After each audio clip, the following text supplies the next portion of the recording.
जय श्री राधे। पूज्य श्री सद्गुरुदेव भगवान के चरणों में प्रणाम। पूज्य श्री सेठ जयदयाल गोयनका जी कहते हैं, सारे तीर्थों की यात्रा से बढ़कर एक भगवान नाम है। नाम जप और भगवान के स्वरूप के ध्यान से सारे पापों और दुखों का नाश हो जाता है। संशय तो रह ही कैसे सकता है, यह विश्वास कर ले। प्रेम से करुण भाव से प्रार्थना करें तो प्रभु दर्शन दे देते हैं। दर्शन होने पर परमात्मा का साक्षात्कार होने के बाद हृदय की सारी ग्रंथियां समाप्त हो जाती हैं, सारे संशय नष्ट हो जाते हैं एवं सारे कर्म अर्थात संचित प्रारब्ध एवं क्रियमाण कर्म नष्ट हो जाते हैं। भगवान की भक्ति कैसे हो?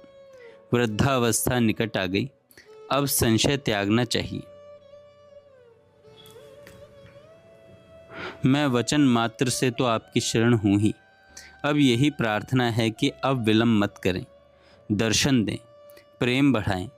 खूब विश्वास रखकर जो भी जगह अच्छी जचे वहीं डेरा डाल दें। सभी भूमि गोपाल की। एक भगवान के नाम के उच्चारण का जो फल है वह सभी तीर्थों के दर्शन का नहीं है। आप कहाँ कहाँ दौड़ेंगे? एक बार सारी पृथ्वी की परिक्रमा कर लो, चाहे एक भगवान नाम का उच्चारण कर लो। भागने की क्या आवश्यकता है?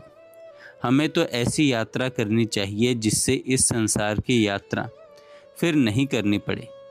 मृत्यु का समय आए तो यही निश्चय करें कि मेरी मुक्ति में कोई संशय नहीं है। एक एक चीज़ मुक्ति देने वाली है। जैसे एक बार भगवान नाम का उच्चारण कर लो, गीता जी, गंगा जल, काशी महापुरुष का संग, ये सब मुक्ति देने वाले हैं। जिसके घर में आग लग रही है उसे नींद नहीं आती। किसी के आग लग जाती है तो बुझाओ बुझाओ चिल्लाता है। इसी प्रकार बुढ़ापा है, मृत्यु है, अब समय नहीं रहा, जल्दी काम करो नहीं तो घर जल जाएगा। जिसे घर जलता दिख जाता है वह दूसरी बात नहीं सुनता। आपकी आयु बीत रही है, यही घर के आग लग रही है। समय ही असली धन है, यह व्यर्थ जा रहा है। समय व्यर्थ जाना घर के आग लगने के समान है। सोए और लोगों की निंदा में समय व्यर्थ बिताया। भोग, प्रमाद, आलस्य और पाप, इन चारों में समय जाना घर में आग लगना है। बिना आग बुझाए उसको चैन नहीं पड़ता। जो इस प्रकार सोते हैं उसने घर के आग लगा रखी है। जो समय को अनमोल समझते हैं उनका समय व्यर्थ नहीं जाता। भगवत कृपा का आश्रय लेकर भजन ध्यान का साधन जोर से करना चाहिए।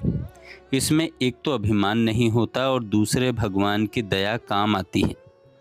प्रयत्न करने से दया खिल जाती है।